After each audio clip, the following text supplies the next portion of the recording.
Chapter number 6 है वो है कार्बन और उसके यौगिक हैं। अगर हम रसायन विज्ञान की बात करते हैं, रसायन विज्ञान जो होता है उसको 3 वर्गों में वर्गीकृत किया गया है। हम लोग जानते हैं पहला होता है अकार्बनिक रसायन, दूसरा होता है कार्बनिक रसायन और तीसरा होता है भौतिकी रसायन।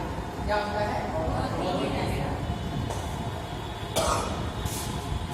तो भौतिकी रसायन में आप लोग जानते हो जो फर्स्ट चैप्टर था, पहला था ना, रासायनिक अभिक्रियाएं और उसके समीकरण, वो किसके अंतर्गत आता था? भौतिक रसायन। ये कार्बन और उसके यौगिक ये किसके अंतर्गत आते हैं? कार्बनिक रसायन से। और कार्बनिक रसायन को इंग्लिश में ऑर्गेनिक केमिस्ट्री कहते हैं। क्या कहते हैं? Organic chemistry. ठीक, कार्बनिक रसायन किसके अंतर्गत आता है? कार्बनिक रसायन के अंतर्गत। और कार्बनिक को इंग्लिश में क्या कहते हैं? ऑर्गेनिक। क्या कहते हैं? ऑर्गेनिक। पहला जो हेडिंग जो आप करेंगे ना, तो देखिएगा कार्बनिक रसायन। कार्बनिक रसायन ये क्या होता है? जैसे हम लोग जानते हो इसमें हेडिंग हम लोग परिचय भी दे सकते थे। इंट्रोडक्शन ये है क्या? कार्बन और उसके रसायन, उसके यौगिक। एक इंट्रोडक्शन भी लिख सकते हैं या सीधे हम लोग दे दे हेडिंग क्या? कार्बनिक रसायन ऑर्गेनिक। देखिए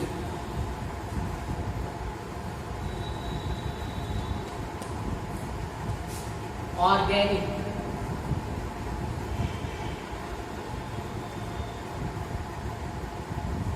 ऑर्गेनिक केमिस्ट्री लिखा हुआ है। पहला जो हेडिंग है ऑर्गेनिक केमिस्ट्री।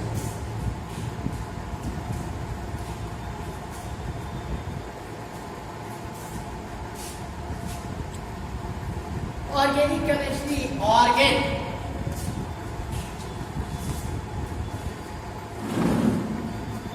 लिख लीजिए। थोड़ा कहानी है, तो कहानी को पहले जानेंगे ये है क्या, उसके बाद हम लोग आगे चलेंगे।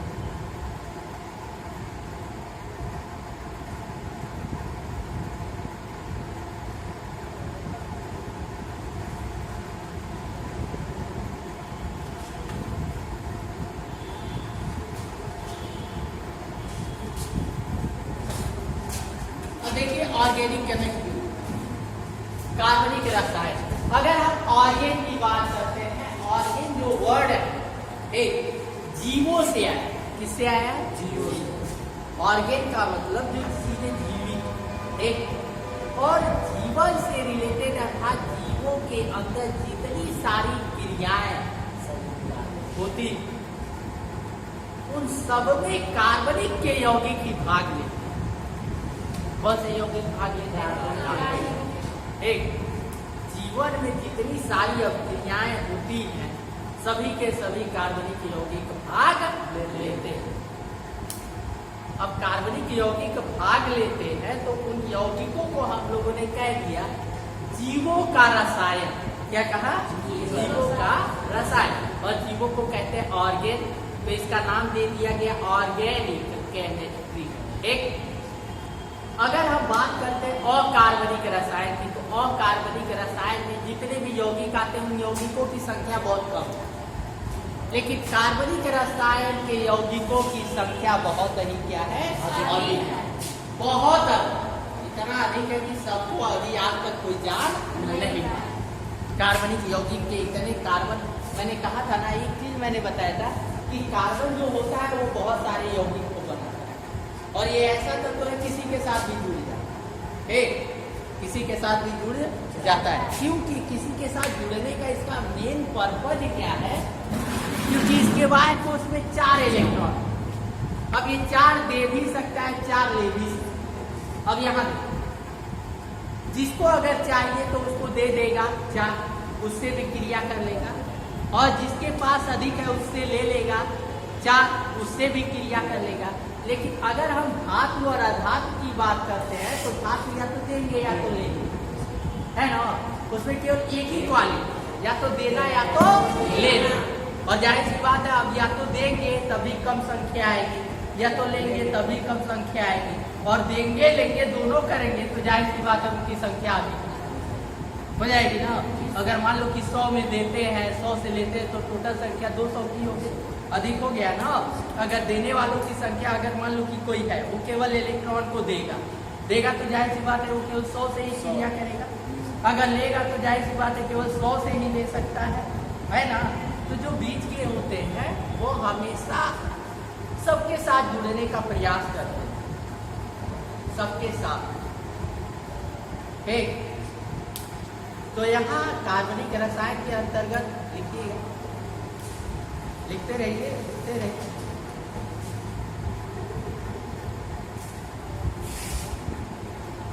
देखिए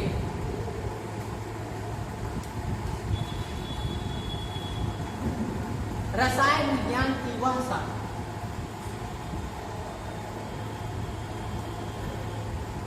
रसायन विज्ञान की वह शाखा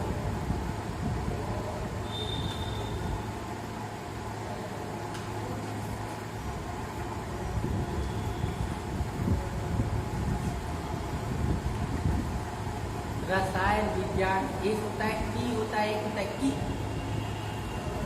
एक की होता है, एक होता है की।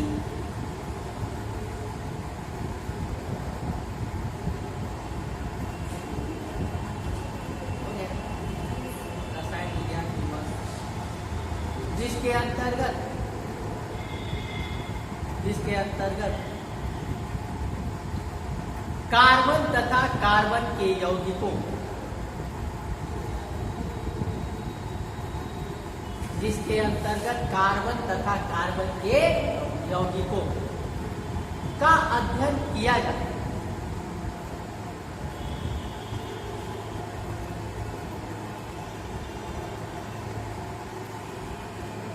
का अध्ययन किया जाता है। कार्बनिक रसायन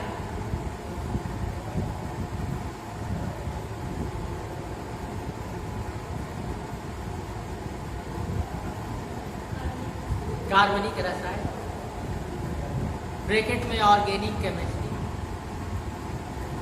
ब्रैकेट में ऑर्गेनिक केमिस्ट्री लिखा हुआ है ऊपर, आप लोग देख सकते हैं। ब्रैकेट में ऑर्गेनिक केमिस्ट्री कहते हैं।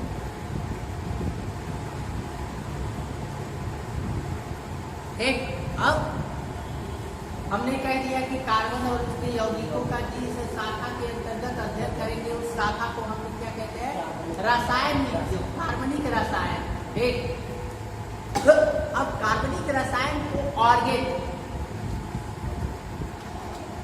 अच्छा ऑर्गेन जो है वो किस वर्ड, किस लैंग्वेज की का, किस लैंग्वेज का वर्ड? हाँ, जितने भी नाम्स आते हैं वो लैटिन भाषा के होते हैं, और जितने सिंबल आते हैं वो किस भाषा के होते हैं? ग्रीक। किस भाषा? हाँ, ग्रीक। जितने सिंबल हम लोग यूज करते हैं ना, टीजा लिखते हैं, सिग्मा लिखते हैं, रो लिखते हैं, एक, ये सारे सिंबल किस भाषा के हैं? ग्रीक।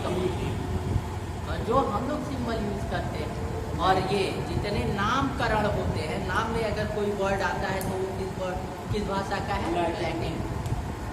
आगे लिखिएगा। ऑर्गेनिक शब्द OR, इंग्लिश में लिखिएगा, ऑर्गेनिक शब्द की उत्पत्ति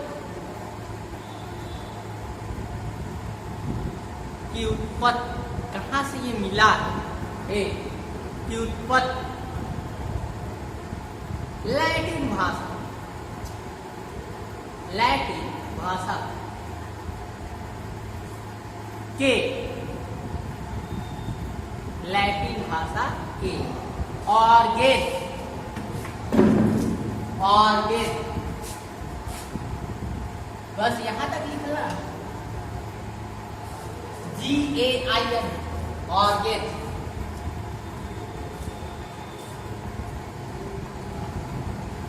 ऑर्गेन, ORGAIN, ऑर्गेन शब्द से हुआ,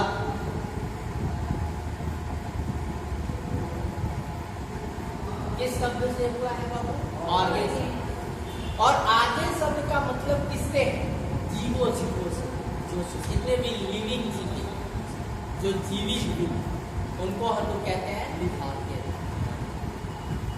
अच्छा चलिए, ऑर्गेन की बात आ गई तो ऑर्गेन जानते हैं लीवर से रिलेटेड कहाँ तक हो चुका है?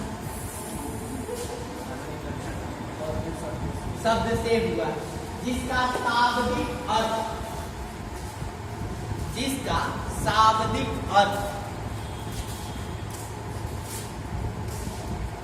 जीवन से, जिसका शाब्दिक अर्थ किससे है? जीवन, जीवित। अब जीवन किसमें? जितने प्लांट्स, जितने जंतु है। चलिए, अगर हम बायोलॉजी की बात करते हैं तो बायोलॉजी के अंतर्गत बायोलॉजी में दो वर्ग आते हैं। एक होता है वनस्पति विज्ञान, एक होता है जंतु, सब लोग जानते हैं। एक बॉटनी होता है, एक जूलॉजी।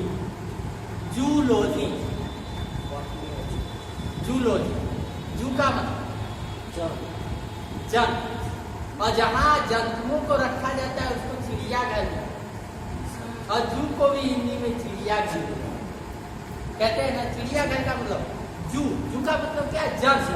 और जहाँ जंतुओं को ज्यादा रखा जाएगा उसको जू कहेंगे, जूलॉजी।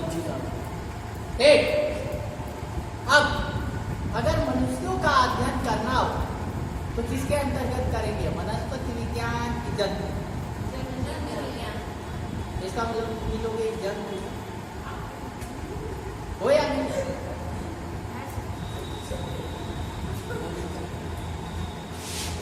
जंतु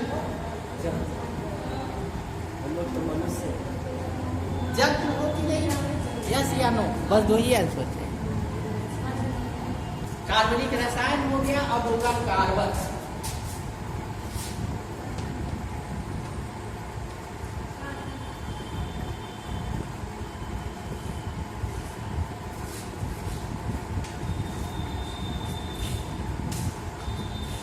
देखिए, प्रकृति में कार्बन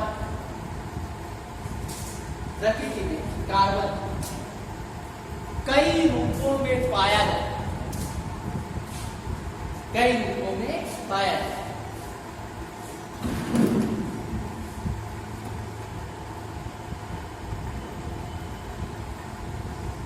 कार्बन जो होता है वो कई रूपों में क्या होता है? पाया। अब आप देख लो कि कई रूप क्या क्या है। कोयला भी कार्बन, हीरा वो भी कार्बन, ग्रेफाइट वो भी कार्बन। अच्छा, किसी ने ग्रेफाइट को देखा है क्या? ग्रेफाइट को नहीं क्या? हाँ, पेंसिल के नोट में जब हम लोग लिखते हैं ना, तो लिखने के बाद अगर उसको धूप में हल्का सा रखेंगे तो चमकदार दिखाएगा, और जो चमकता है वही ग्रेफाइट। क्या होता है? ग्रेफाइट। अब देखिए, रूप अलग अलग। कोयला बिल्कुल करिया काला, एक हीरा चमकता, ग्रेफाइट मुलायम सॉफ्ट होता है, वो मुलायम होता है कि कागज पर चल एक चलता है कागज पर। अब अंतर क्या है इन तीनों में? तीन रूप है लेकिन तीनों के गुण अलग अलग। हीरा जो होता है, हीरे का गलनांक और पटनांक बहुत ही उच्च होता है, जल्दी हीरा गलेगा। कितना भी उसको गर्म करो, कितना भी जाए। तो वो हो गया। कोयले को हम जानते हैं कि वो जलता, लेकिन वो विद्युत और ऊष्मा का कुचालक। लेकिन ग्रेफाइट विद्युत और ऊष्मा का सुचालक। क्या है? सुचालक। और सुचालक चेक करना होगा, वो जाना पेंसिल को दोनों तरफ से छीन ले, और एक पॉइंट उसके सॉकेट में लगाना, एक हाथ से छूना, बता देगा कि अब सुचालक है कि बता देगा। तो ये जो ग्रेफाइट होता है वो सुचालक है। अंतर क्यों आता है इसको भी हम सब कार्बन के ही बने हुए हैं। किसके बने हुए हैं? कार्बन। लेकिन सबका गुण अलग अलग है। क्यों गुण अलग अलग है इसको जानिए। चीजें बनती एक ही चीज से है, लेकिन उसको बनाने के तरीके पर डिपेंड करता है उसका गुण। जैसे मान लो कि लकड़ी से ये भी बना है तुम्हारा, लकड़ी से कुर्सी भी और लकड़ी से दरवाजा, सब लकड़ी ही तो है, लेकिन ये बना है तो इसका बनाने का तरीका, इसे जोड़ने का चीज अलग है, वहाँ बनाने का तरीका अलग है। और जाहिर सी बात है बनाने का तरीका अगर बदलेगा तो कहीं ना कहीं इसका गुण भी बदलेगा। उसका स्ट्रक्चर जब चेंज होगा, स्ट्रक्चर जब चेंज होता है तो चीजों की प्रॉपर्टी, उसका गुण भी क्या होगा, चेंज। एक जैसे तुम लोग देखोगे चाय और कॉफी, पत्ता सब एक ही लेकर है ना, लेकिन चाय बनाते हो कौन सा कितना चीज डालना है, और वही चाय है और खूब चीनी ध के डाल दो तब चाय नहीं रहेगी, तब रस भी कटेगा, आ जाएगा। तो यहाँ चीजों पर डिपेंड करता है कि वो जुड़ते कैसे हैं, बने कैसे हैं, उसका स्ट्रक्चर कैसा है, स्ट्रक्चर पर ही उसका गुण हम डिसाइड कर सकते हैं। एक मकान, सारे मकान की सीमेंट बालू से बनते हैं, बना सब उसी से, लेकिन सबके गुण अलग अलग है, किसी का गुण कुछ और है, किसी का गुण तो स्ट्रक्चर पर डिपेंड करता है कि हमारा स्ट्रक्चर क्या है। BMW की गाड़ी ले लो, एक मारुति सुजुकी का ऑल्टो ले लो, दोनों चीजें वही है, बस आपका ही है, लेकिन अंदर जमीन आसमान है ना, तो वो स्ट्रक्चर डिफाइन करता है जुड़ने का। अपर रूप का मतलब देखो, एक कार्बन दूसरे कार्बन से पहले वाले पहला तो उसमें किसी और तरीके से जुड़ेगा, दूसरे में किसी और तरीके से जुड़ेगा, तीसरे में किसी और तरीके से जुड़ने पर डिपेंड है। एक तो आगे देखिए, एक कई रूपों में पाया जाता है, जो कोयला और तीनों लिखवा दे रहे हैं। ये याद रखना, कभी जानते हो किस लिए लिखवा रहे हैं, तुम्हारे बुक वगैरह में ये सारी चीजें नहीं है, लेकिन कभी कभी ये भी पूछ लेता है तुम्हें, कार्बन का एक अपरूप है, उसका ये ग्रुप कौन है, ऑप्शन दे देगा। अब उसमें 3 तो नहीं रहेगा, 1 रहेगा, तो उसको जानना होगा। कोयला रहेगा तब भी रहेगा, ग्रेफाइट होगा तब भी रहेगा, हीरा रहेगा तब भी रहेगा। ये सभी क्या है, कार्बन के अपरूप,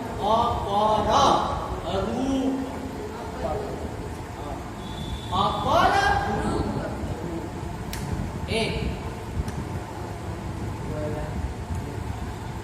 कोयला, ग्रेफाइट तथा हीरा।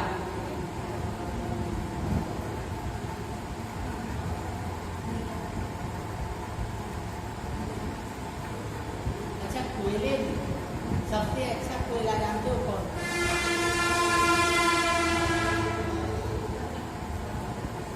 इसका नाम क्या है? इसमें कार्बन की मात्रा सबसे अधिक होती है और वो जलाव ज्यादा ऊष्मा होते।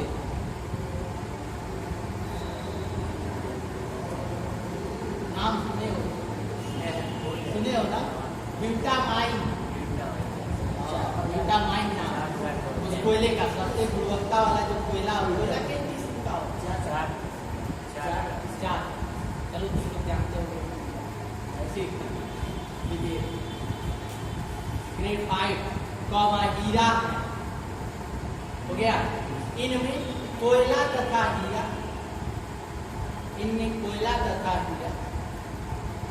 विद्युत के कुचालक होते हैं, परंतु ग्रेफाइट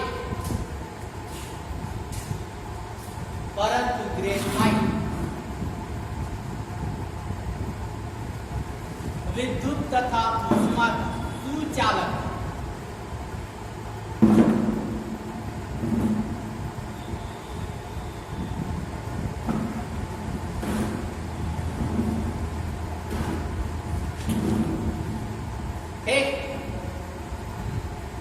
विद्युत तथा ऊष्मा का क्या होगा? कुचालक। क्यों ये अंतर है? क्योंकि इनकी संरचनाएं क्या है? अलग। संरचना अलग रहेगा तो गुण भी अलग रहेगा। मेज बनाओगे तो उसका थोड़ा अलग तरह से रहेगा, टेबल बनाओगे तो उसका कुछ अलग तरीके से हो जाएगा। तो आगे देखिए, कार्बन का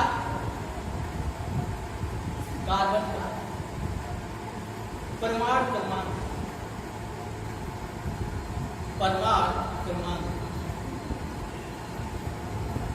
6 होता है। 6 होता है। इसका इलेक्ट्रॉनिक विन्यास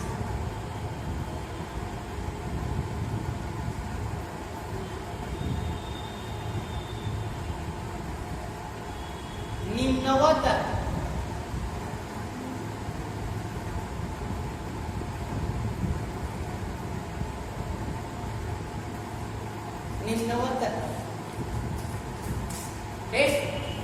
अब अपने एक चीज हम पूछ रहे हैं, निम्न का मतलब क्या?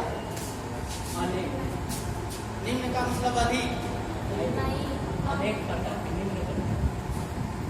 निम्न का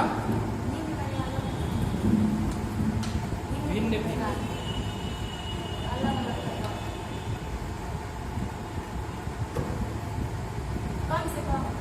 नीचे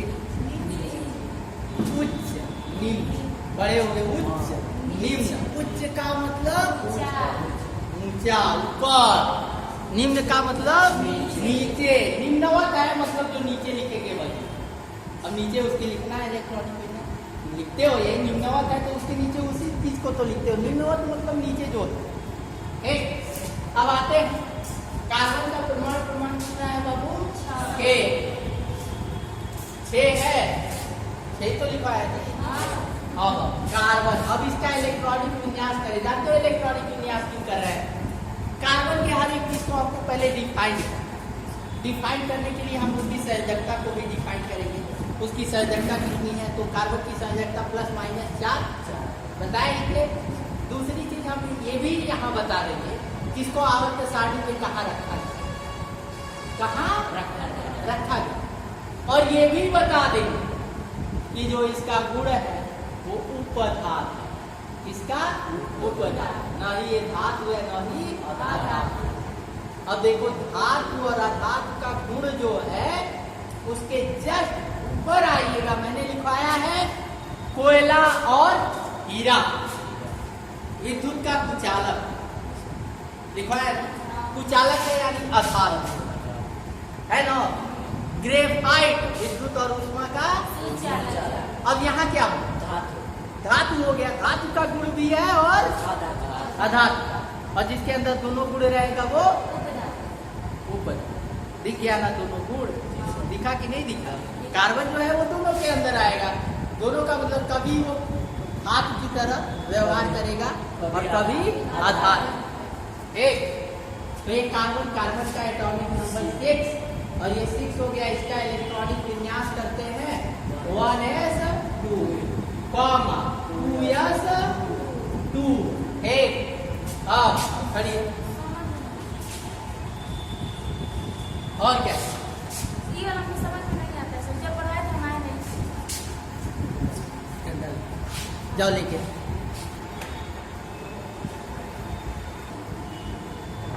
इसलिए कार्बन एक उपधातु,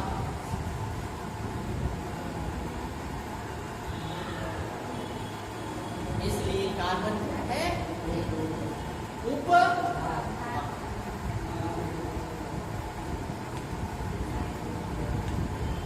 हो गया बाबू। अब इतना समाप्त। एक और 3 से 4 दिन बाद ये खत्म। तब क्या करोगे?